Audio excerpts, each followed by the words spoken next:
तो जैसे एक बच्चा अपने पिता को याद करता है और इंसान का बच्चा इंसान ही होगा। अब आत्मा परमात्मा की संतान है, तो आत्मा और परमात्मा में समानता तो है। तो जैसे आत्मा एक ज्योति है, परमात्मा भी एक ज्योति है। अब इसको थोड़ा हमें समझना होगा, तो सहज मन परमात्मा में लग जाएगा।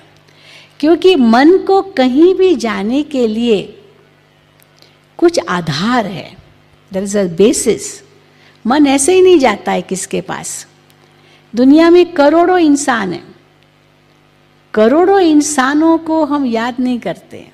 न मन के पास इतनी कैपेसिटी है कि सारी दुनिया के लोगों को हम याद भी करें।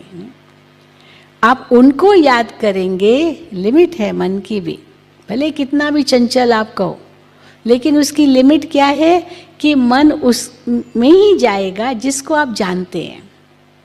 तो कहाँ भी मन जाने के लिए पहला आधार है उसका इंट्रोडक्शन, उस बात का परिचय या उसकी जानकारी।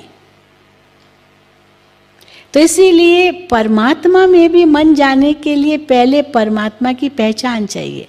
तो इंसान की याद के लिए भी, या कोई घटना की याद के लिए भी, कोई परिस्थिति की याद के लिए भी ये चार आधार पहले चाहिए। पहले चाहिए उसका परिचय, फिर दूसरा चाहिए उसके साथ रिलेशनशिप। तो जहाँ रिलेशनशिप है वहाँ मन और ज़्यादा जाएगा। Introduction is just one step. फिर रिलेशनशिप, फिर रिलेशनशिप में भी हम देखते हैं, रिलेशनशिप्स तो बहुत है हमारे संबंध, पति पत्नी का भी इतना संबंध है। लेकिन तीसरी स्टेज है लव, प्यार भी चाहिए। भले पति पत्नी भी बन गए लेकिन प्यार नहीं है, मान लो वो प्यार नहीं है तो आप याद भी नहीं करना चाहेंगे। छोड़ो उसको, छोड़ो कह देंगे, क्योंकि प्यार नहीं है। और जहाँ प्यार है वहाँ तो मन उससे दूर जाएगा ही नहीं। और चौथा आधार है प्राप्ति। किससे प्राप्ति है तो मन हटेगा ही क्यों। और हम देखते हैं ये जो चार आधार है ये एक कॉमन बात है, it's not a big thing. और उसके आधार से जो हमारी याद भी जो होती है ना, वो भी तीन प्रकार की याद होती है, चार प्रकार की भी कह सकते हैं, क्योंकि ईश्वर की याद वो चौथी प्रकार की याद कहेंगे। एक याद वो होती है जो हम करते हैं, तो जहाँ कुछ प्राप्ति हो सकती है, कुछ स्वार्थ सिद्ध हो सकता है, तो वहाँ याद करते हैं। पर दूसरी प्रकार की याद है जो आती है, अपने आप आती है। अब वो स्नेह की याद होती है, स्नेह की याद, जिससे प्यार होता है उसकी याद आती रहती है, क्योंकि उस याद में उनके गुणों को याद करते रहते हैं, उनकी विशेषताओं को, उनकी खूबियों को, अच्छाइयों को, क्योंकि प्यार के लिए ये आधार चाहिए। और तीसरी याद है जो सताती है, खास करके जहाँ संबंधों की याद होती है ना, वहाँ याद सताती है। तो इसीलिए ये जितने भी आधार हम देखते हैं ये है वास्तव में कोई बहुत सुखदायी नहीं है। पर परमात्मा की याद का जो आधार है उसमें सुखदायी क्यों है? क्योंकि परमात्मा अविनाशी है, उनसे प्राप्ति भी अविनाशी है, उनसे संबंध भी अविनाशी है। हम हर जन्म में परमात्मा को त्वमेव माताश्च पिता त्वमेव, त्वमेव बंधुश्च सखा त्वमेव, त्वमेव विद्या द्रविणम त्वमेव, त्वमेव सर्व मम देव देव कहते आए।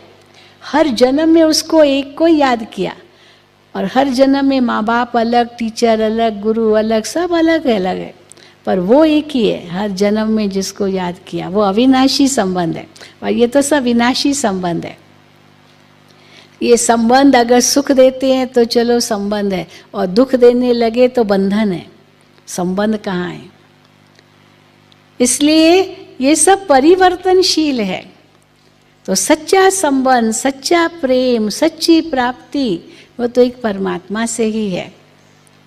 अब इसको हम कैसे परमात्मा में लगाएं क्योंकि उसके लिए आत्मा और परमात्मा की सही पहचान हो, फिर उसके साथ सच्चा संबंध हो। जो संबंध आज टूट गया है, जैसे यहाँ बिजली जल रही है, पंखा सब कुछ चल रहा है, बड़ा अच्छा लग रहा है क्योंकि पावर हाउस से कनेक्शन है, पर अचानक बिजली बंद हो जाए, सब अंधेरा हो जाए, तो क्या कहेंगे? फ्यूज वायर उड़ गई, या मीटर में जो फ्यूज है वो उड़ गया। भले बिजली की तार है लेकिन फ्यूज उड़ गया, तो वो जोड़ना पड़े। तो आत्मा को जो परमात्मा के गुण अनुभव होने चाहिए अधिकार रूप में, वो आज नहीं हो रहे क्योंकि संबंध कहीं कट गया है। तो संबंध को जोड़ने की ज़रूरत है। जैसे हम रेडियो ऑन करते, कोई रेडियो स्टेशन चाहिए, तो कनेक्शन करने के लिए फ्रीक्वेंसी मैच होनी चाहिए। हम टेलीफोन करते हैं, मोबाइल से बात कर रहे हैं, अचानक कट गया, रास्ते में जा रहे हैं, बातें करते करते अचानक कट गया, भाई क्या बात है? तो कहेंगे यहाँ टावर नहीं है, कनेक्शन कट गया। तो टावर नहीं है तो कनेक्शन कहाँ से होगा? बात कैसे करेंगे? शक्ति का अनुभव कैसे होगा? मिलन कैसे होगा? तो क्या कट गया? क्यों कट गया? क्योंकि देह अभिमान रूपी रबर आ गया।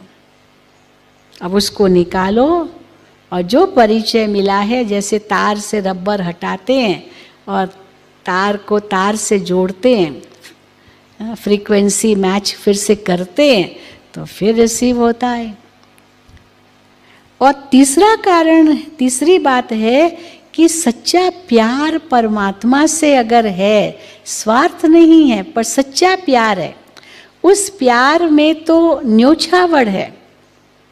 तो इसलिए केवल याद आती नहीं है, करते नहीं है, सताती तो है ही नहीं, क्योंकि अविनाशी है वो। दूर हम उनको अपने से दूर करें ही क्यों?